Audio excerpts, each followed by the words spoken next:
In this week's story, a crazed biologist uses brain parasites to control his victims.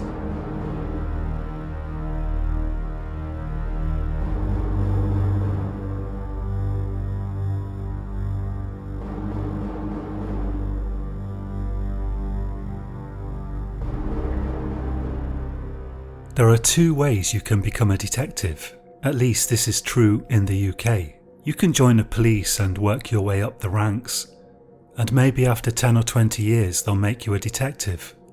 The other way is, you just decide to be a detective.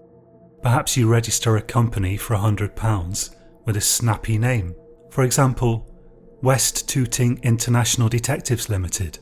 Then you put an ad in the newspaper advertising your services as a detective. That's what I did. I was tired of being an accountant. I needed a change. My first year as a private detective, I'll admit, was not easy. It was hard to make enough money to live on, but gradually I began to get the hang of it. Advertising is key to it. The problem then was, most of the work I found was actually very boring. Wives who wanted to know if their husbands were having an affair. Husbands who wanted to know if their wives were having an affair. People who wanted me to track down their lost pets. And a bunch of assorted cases that were absolutely hopeless. But I was willing to take people's money as long as they were willing to pay me. And then things changed. Someone paid me to investigate a case that was quite unlike anything I had previously investigated. And that someone was a Mrs. J. Weaver of York. Mrs. Weaver's husband died in the course of committing a bank robbery. It was his second bank robbery, and Mrs. Weaver wanted me to investigate why he had taken to robbing banks. My first thought was that this ought to be a pretty easy case. There's only one reason why someone takes to robbing banks, and that's because they need a lot of money, fast. I was pretty confident that with a bit of investigation I would uncover some hidden debt of Mr. Weaver's, perhaps stemming from a gambling addiction or something equally unsavoury. I met Mrs. Weaver at her house, at an unassuming little terrace in a suburb of York. The poor woman was absolutely distraught, as you might expect. She was about 60 years old, and she had expected to grow old with her husband. Their life together had been unremarkable and unadventurous, but apparently filled with happiness and contentment. "You know, Mrs. Weaver," I said gently, "some things are better off left uninvestigated. You might not like what I find. There may have been some aspect of your husband's life that he kept hidden from you." "You're wrong, Mr. Stanthorpe," she said. She insisted on calling me Mr. Stanthorpe. I knew my husband inside out. We spent all our time together. He was the nicest man you could ever hope to meet. Ask anyone. The first thing I did was to read the newspaper reports on the curious case of Mr. Weaver. It was a very curious case indeed. The Weavers had run an antique shop together, and one day Mr. Weaver has suddenly left, saying he needed to buy some milk for his tea. Instead of buying milk, he had gone straight to the nearest bank and slipped a note to the teller saying he was wired with explosives and would blow the place sky high unless she handed over at least £10,000 immediately. The teller had pressed an alarm button which had sealed off the counter from the rest of the bank. Mr. Weaver had run out before anyone could stop him, and for 3 days no trace of him could be found.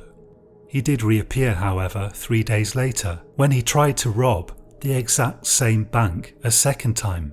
This time he was covered in twigs and leaves, as though he had been sleeping in the woods somewhere. He was no more successful the second time than the first time, and it was while attempting to escape the scene of the crime that he abruptly stopped and collapsed.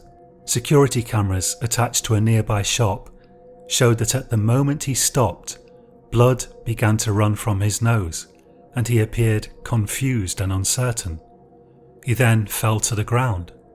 An autopsy determined that he had died of a massive heart attack. Mrs. Weaver was beside herself with grief. The grief was intensified by her sheer bafflement at the circumstances of her husband's death. He had no criminal record, and as far as she knew, no debts. I began to try to methodically investigate Mr. Weaver's background. Everyone I spoke to said he was highly law-abiding and a gentleman, quite incapable of robbing a bank, and without doubt morally opposed to the very idea.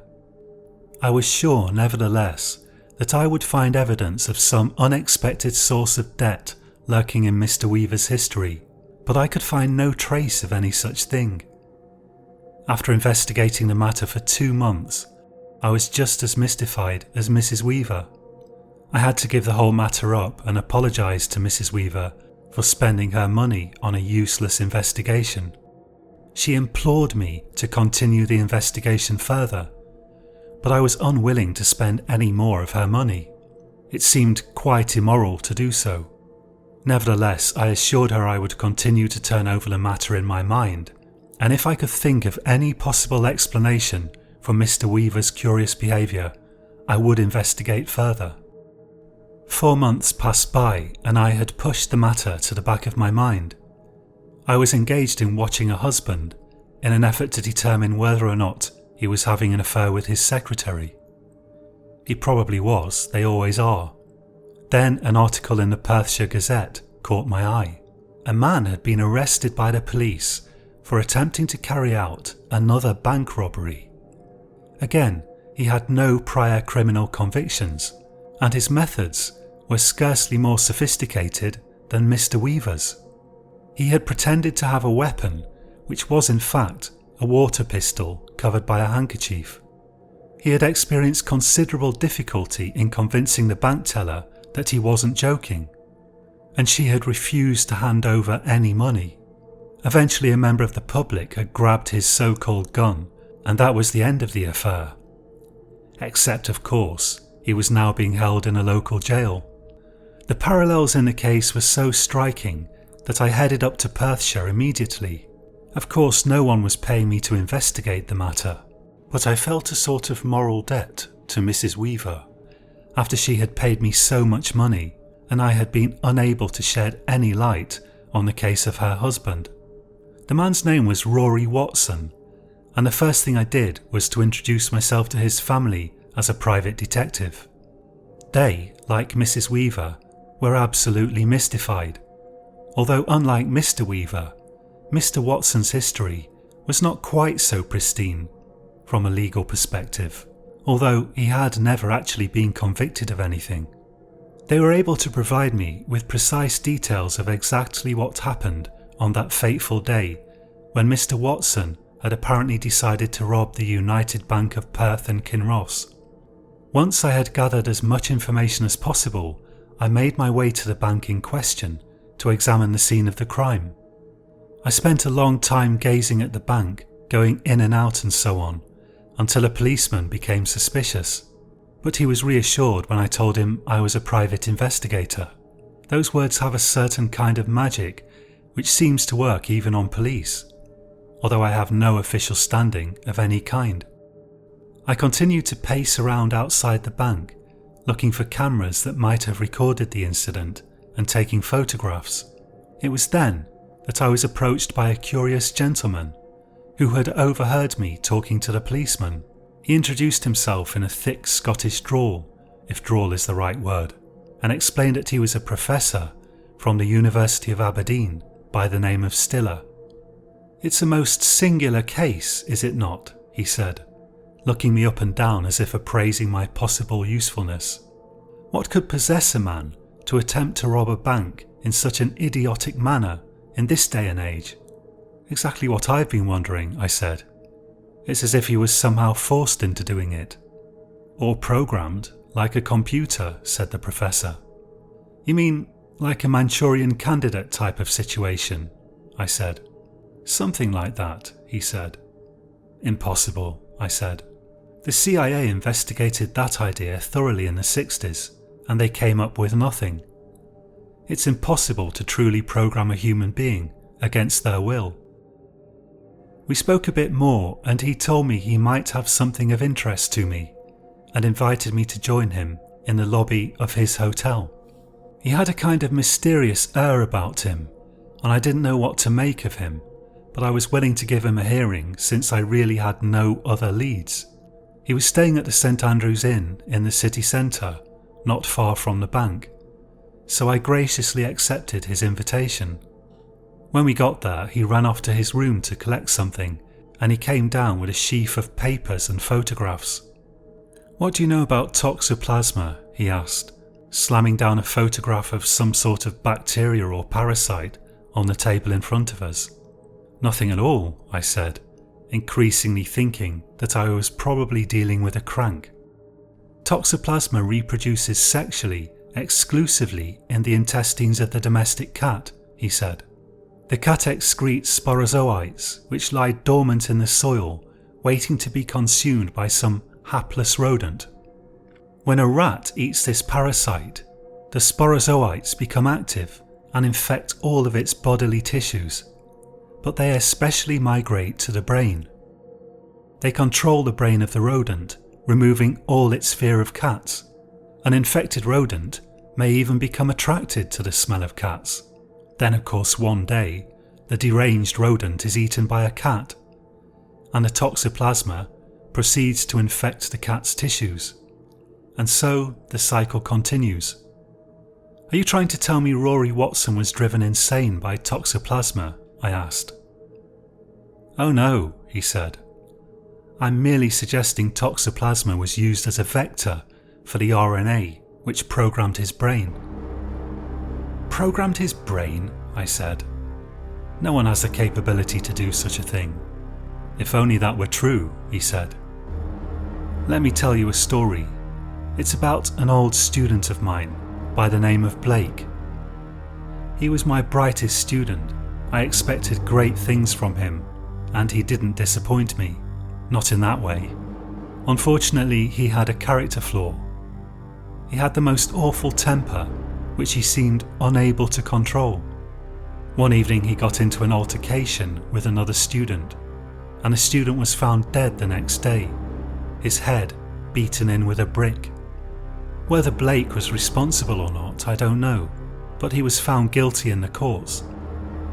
They sentenced him to life in prison, which really only means 12 years these days. He could have stuck it out and still returned to a life of active research. But he didn't have that kind of patience. He escaped, and no one has seen him since. But these past few years, I've started to think I can see traces of his handiwork in certain crimes reported in the papers. Perhaps you heard about the case of Roger Weaver in Manchester." "Heard about it," I said. "I investigated it at the behest of his wife. In fact, that's really why I'm here." "There are many similarities between the cases," he said. "My student Blake was absolutely obsessed with toxoplasma. He was intrigued by the way toxoplasma programs the rodent brain. Although beyond some minor personality changes, there are few signs ordinary toxoplasma can program the human brain. He rifled through his stack of papers and fished out a photograph and laid it in front of me. It was the photograph of a young man with a most curious physiognomy. Rarely have I seen intelligence and malevolence so intertwined in a human face. "This is the last photograph I have of him," he said. "Not much to go on." "But Professor," I said, "this is quite ridiculous. Why would you think these crimes have anything to do with your former student?" "Well, you see," he said, "my attention was first caught by an extremely unusual case involving a young woman who had managed to climb up the side of an extremely tall building and proceeded to wait at the top, clinging to the outside of the building, seemingly for no reason.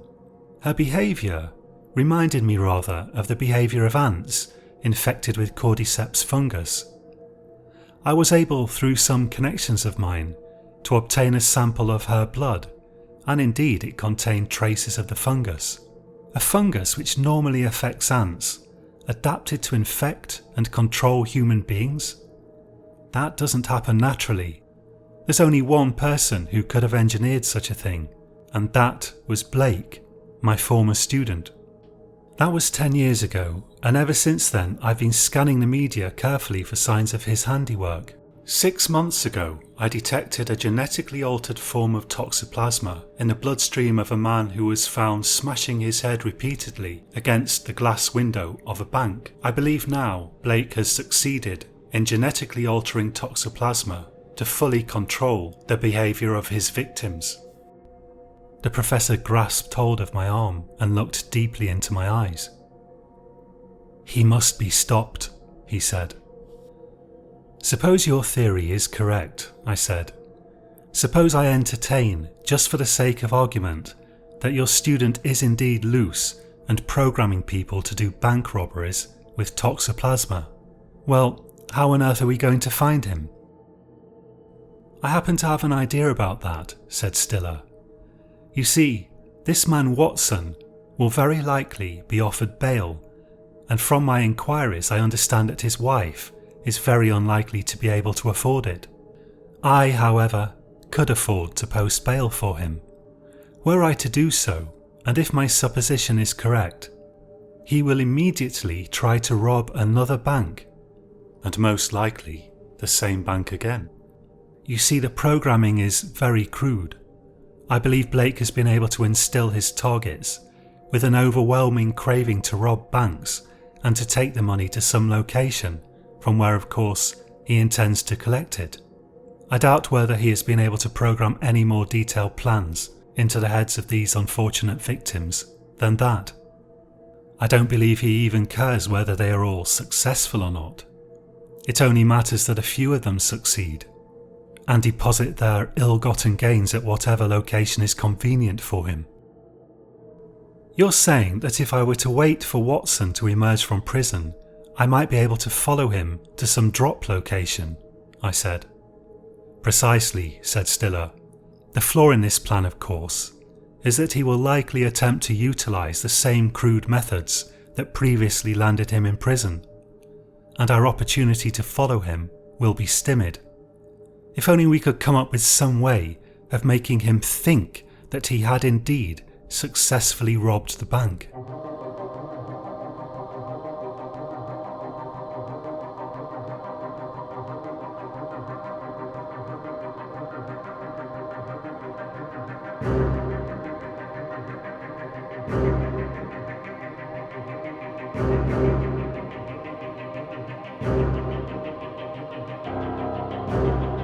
After my meeting with Professor Stiller, the whole matter went round and round in my head. However unlikely his idea sounded, the fact was, as I found out, that Professor Stiller enjoyed an enormous reputation in his field and had indeed published many papers on the precise mechanism by which toxoplasma programs the rodent brain. Stiller might have sounded loony, but he was no crank. But how to convince this man Watson that he had successfully robbed the bank? That seemed quite impossible. The only way it could happen would be with the full cooperation of the bank and probably the police as well. I tried talking to both of them, but to no avail. Both the bank and the police clearly considered me a lunatic, and I can't say I blame them. And then it hit me. There was a way we might just be able to do it, but it all depended on the precise nature of the alleged program running in Rory Watson's brain. I ran my idea past the professor, and he seemed to think it might just work. It seemed only right that we should discuss the plan with Watson's wife. The professor assured her that Watson was in fact suffering from a disease which could be cured, since toxoplasmosis is entirely treatable. He explained that when Watson returned home, he would almost certainly attempt to rob the bank again, and he implored Watson's wife not to stop Watson from doing so, since that could in fact be dangerous. He promised her that after our plan had been executed, he would see to it that Watson got appropriate hospital treatment, and that he, Professor Stiller, would testify at Watson's trial ensuring Watson would not spend any time in prison. 2 days later, Professor Stiller paid Watson's bail, and I set myself up in a rented white van down the street from the bank and waited for him to appear. We had timed it pretty well. I didn't have to wait long. 2 hours after I parked up, Watson appeared, walking towards the bank.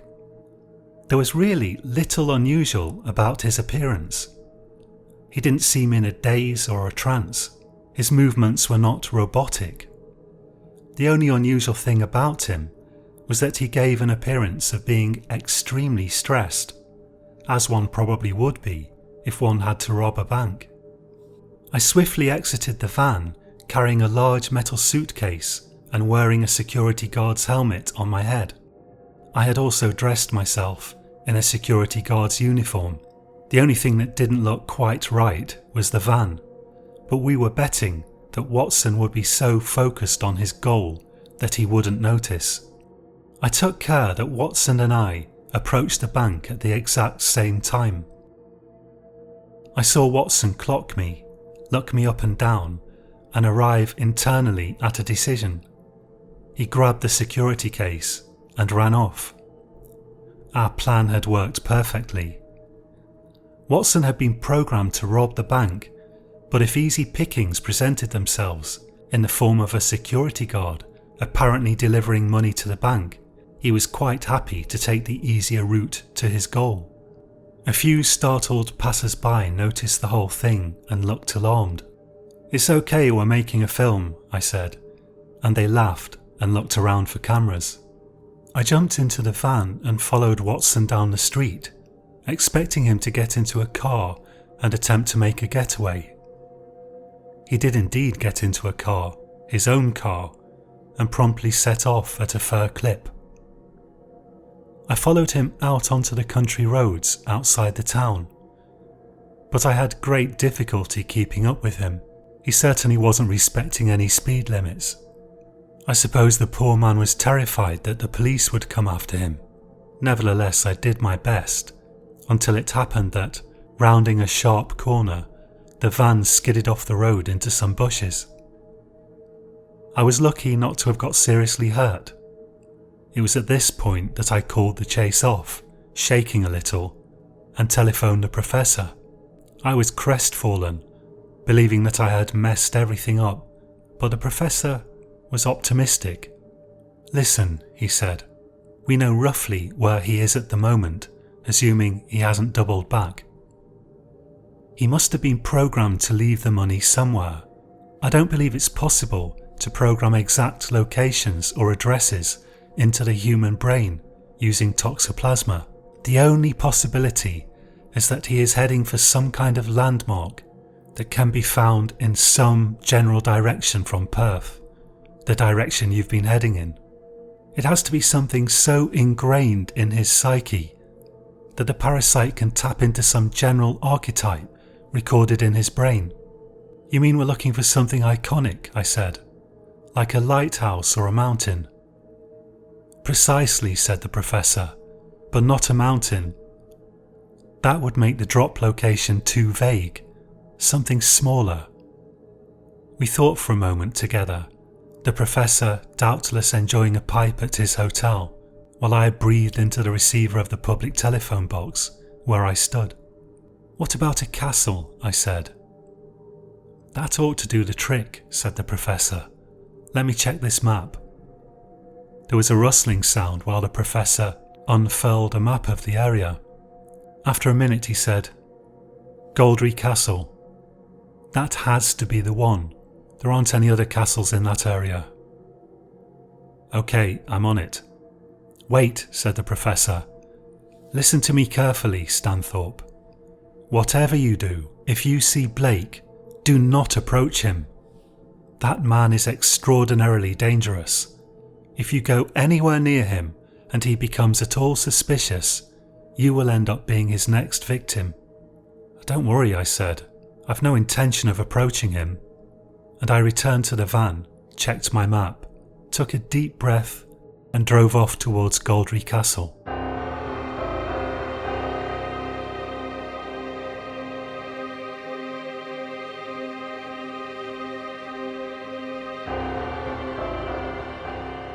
As I was approaching the castle, a car passed me going in the other direction, which I'm pretty sure was Watson's car.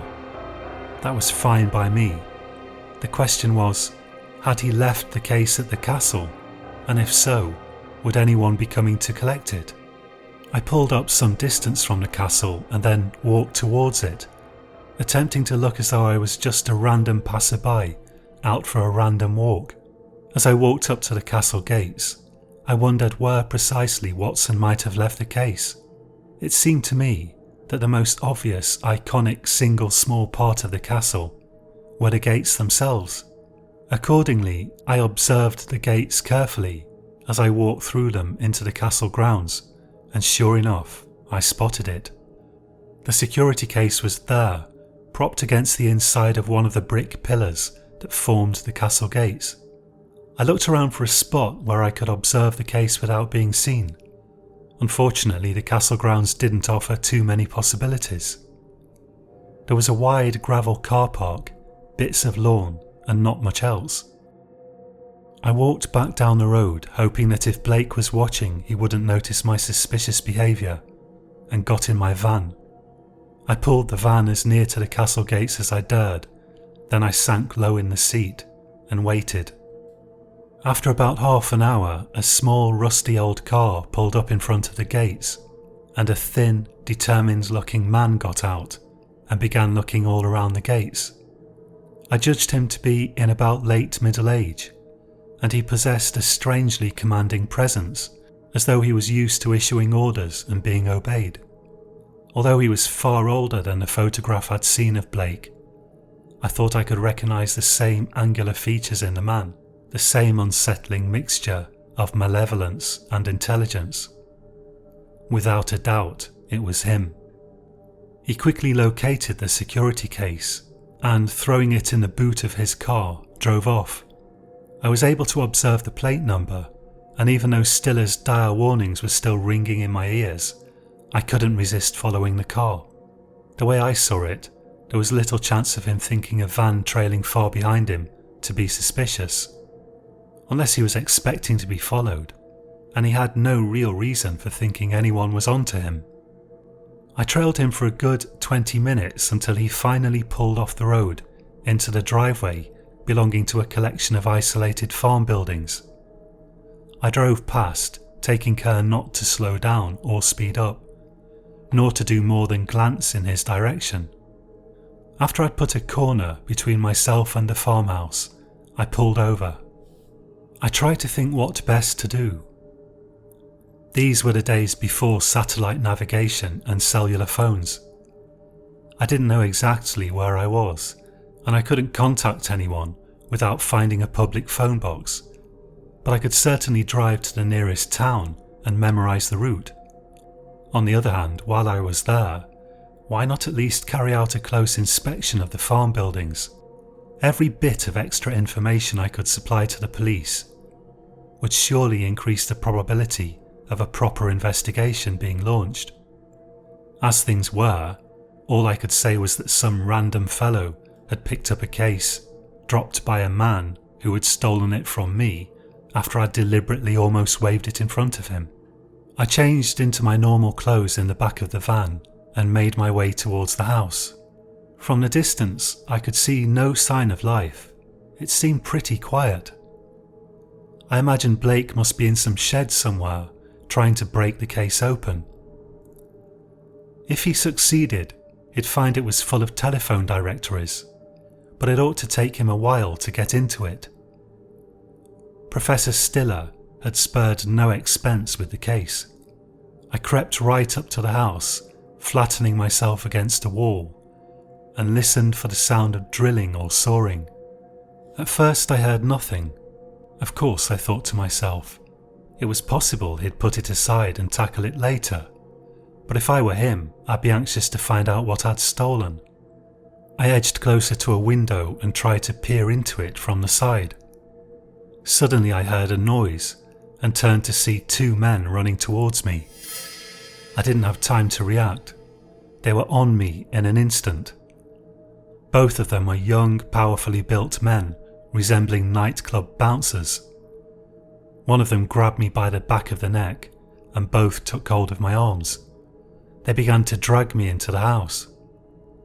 I shouted at them in alarm, "Hey, get off me! I'm just trying to find a friend of mine." But neither of them said anything. It was as they were opening the back door and pushing me inside that I noticed the expressions on their faces, and a chill ran down my spine. Their faces were absolutely blank, except for wide, staring, vacant eyes. There was something badly wrong with these people. They dragged me down some steps and into a cellar, and there I experienced another shock. In the cellar, 4 separate cells had been constructed, with steel-grilled fronts and foam mattresses on the floor. In 2 of the cells I saw men, one sitting on the floor rocking backwards and forwards, his head against his knees, obscuring his face. The other holding onto the steel grill and crying. His head was bandaged and his eyes closed. Neither seemed to notice me. My assailants threw me into an empty cell, locked the door and left. I shouted after their retreating backs, "You can't leave me here. The police will be here soon. They know where I am." But they didn't respond. Of course I was bluffing. Neither the police nor anyone else knew where I was. The best I could hope was that Professor Stiller would report me missing, and someone would find the van and launch a search of nearby houses, of which there was really only one, but that could take days or weeks. I don't know how long I was in that cell for, but it felt like about 2 days. In all that time I saw no one. There was a bucket for a toilet and some bottles of water stacked against a wall. There was no food and no one brought any.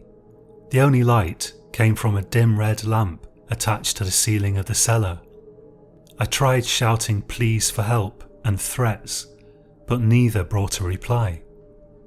I tried shouting to the men in the neighbouring cells, but neither of them replied either. Both of them cried periodically, emitting odd, hollow moans, and that was the only sound I heard for 2 days. I tried to find some weakness in the door or the thick wire grills that covered the front of my cell, but I made no progress. There was no window, and the sides were made of brick. All the while, the thought was uppermost in my mind that I was the prisoner of a man who liked to experiment on people's brains, and he surely had me lined up to be his next experimental subject. I've heard people say that they would enjoy solitary confinement and would prefer it to being around other prisoners, if by chance they should one day be flung into prison on false charges. The hard thing about solitary confinement isn't really the lack of conversation itself. It's the thought that your jailers could do whatever they like to you and no one would voice an objection, nor even know about it, much less console you. The 2 men in the neighbouring cells might as well not have been there at all. All they did was sob, and I doubted whether their brains were still intact. I wondered if I would soon be sobbing helplessly on the floor of the cell myself, after being subject to some horrible brain procedure. The anxiety was terrible, and I tried everything to keep from getting into an outright panic. I knew a little about meditation, and I tried to focus on my breathing and let other thoughts go, but I wasn't terribly successful at it. I tried to tell myself the professor would have reported me missing by now, and the police might arrive at any moment, and that helped a bit. On the other hand, I had parked the van down a very quiet country lane, and I knew it might not be reported to anyone for weeks or months. Eventually the 2 men returned and dragged me out of the cell. I tried to reason with them, but I only had to look at their faces to see it was useless. Watson had seemed normal apart from his uncontrollable craving to rob banks and deposit the stolen money at the gates of a castle somewhere to the east of Perth. These men were not normal. Whatever Blake had done to them, it was something far more severe than what he had done to Watson. Their mental processes were, I suspected, governed almost entirely by brain parasites and foreign RNA. They took me to a room at the back of the house, where I found Blake sitting in an armchair. The room resembled an ordinary living room, except the sides were lined with laboratory equipment and the cages of small animals. They sat me down in something resembling an office chair, but bolted to the floor, facing him, and strapped my hands to the armrests. Of course I protested, but no one even reacted to my protests and threats. Blake sat there, his eyes twinkling with a loathsome intelligence, watching me. "You won't get away with this," I shouted, when the men had finished tying me to the chair. "Are you finished?" said Blake calmly. "The police will be here at any moment," I said. Blake didn't reply. My fear somehow mounted. His silence seemed a very ominous portent. This man was, I was quite certain, a sociopath of the worst type. I doubted whether he had any more regard for me than for a piece of furniture. Neither did my threats bother him in the least. I gave up trying to reason with him and sat, waiting. Finally, he placed the tips of his fingers together and spoke. "I don't know who you are," he said, "but I observed your van following me. I assume it was you who filled the security cases with telephone directories. You're obviously smart. I assume you're in league with that idiot Stiller. I shall enjoy experimenting on you."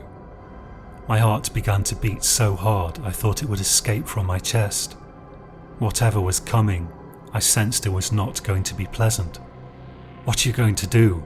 I said, spitting the words out of a mouth that was bone dry.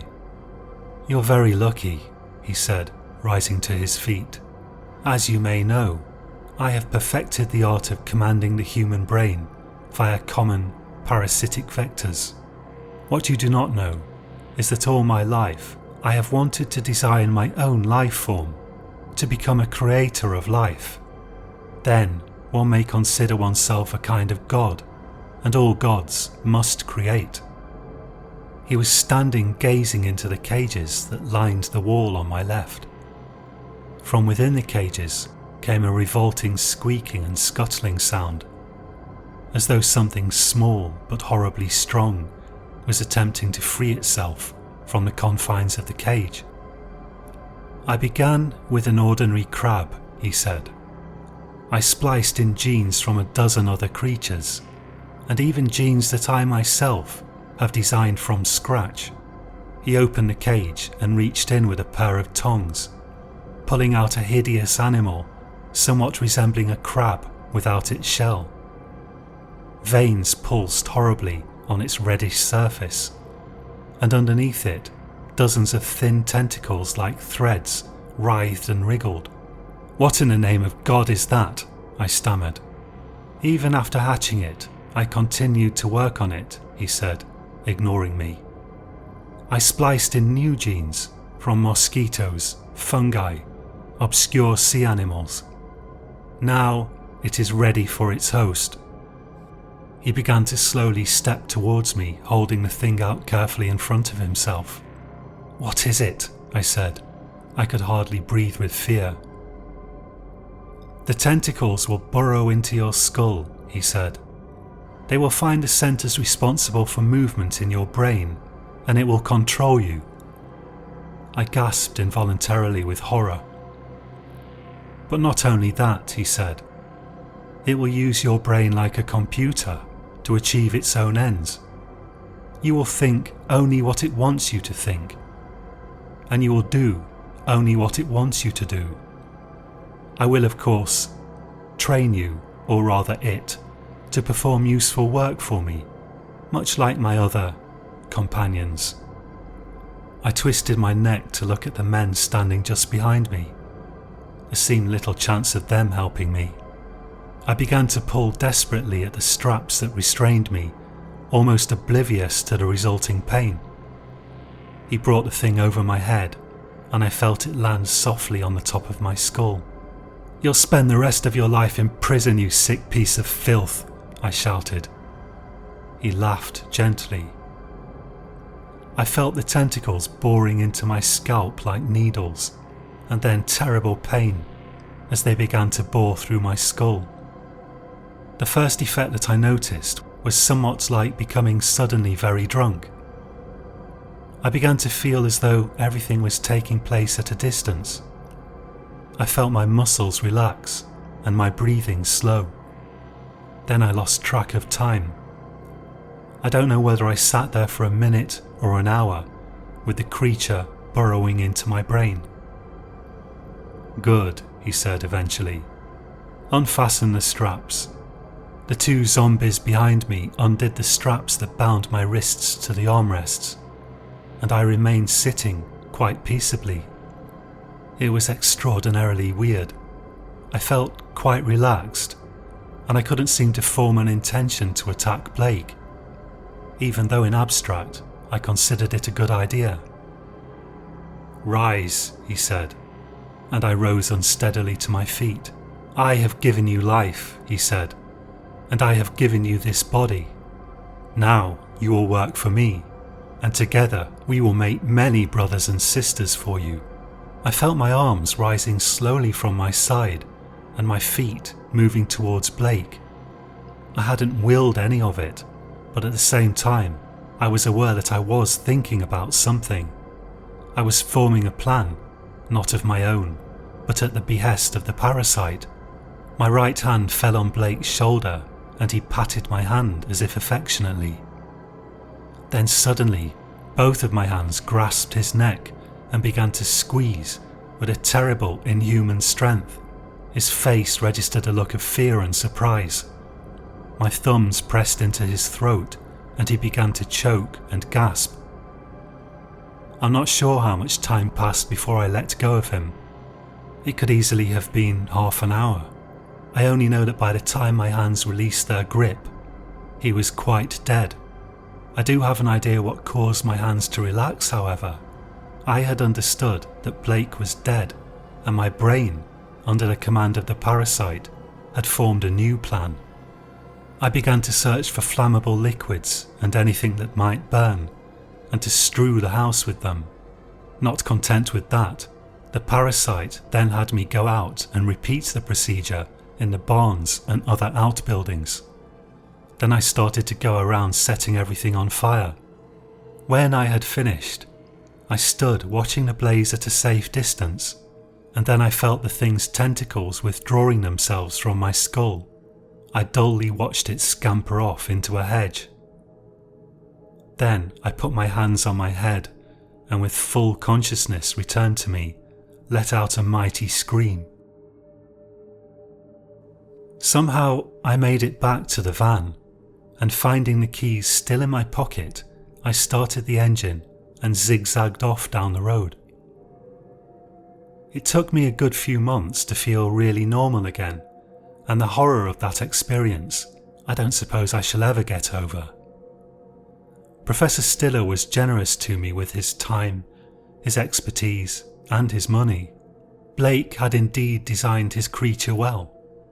The lasting damage to my brain seemed to be minimal, except that from time to time I suffer almighty headaches that mercifully rarely last longer than a day.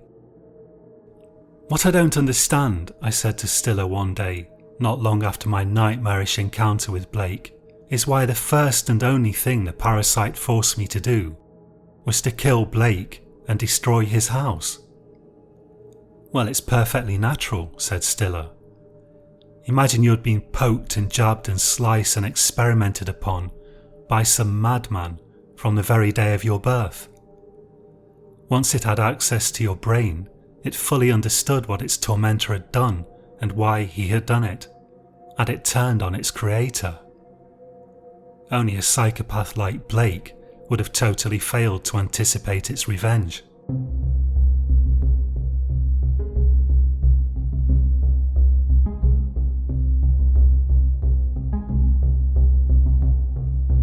Thank you for listening. You've been listening to Science Horror. My name's John. All stories on this channel are written and read by me. If you enjoyed this story, please infect yourself with a parasitic fungus that forces you to click the like and subscribe buttons. Thank you so much. That should help me with the YouTube algorithm, as well as satisfying my curiosity. I believe this is the 52nd video I've made, and that means I've now been doing this for a year. At the moment I've got just under 800 subscribers, and although that's not very many, my subscribers are of the very highest quality, and I value you greatly. Do join me again next Monday, when I'll have a story for you, probably about some people who grow up in a cult. The story starts off strange, and gets stranger and stranger as it goes along, but I won't say any more than that, for fear of giving too much away. Until next week, have a good week, and sleep well.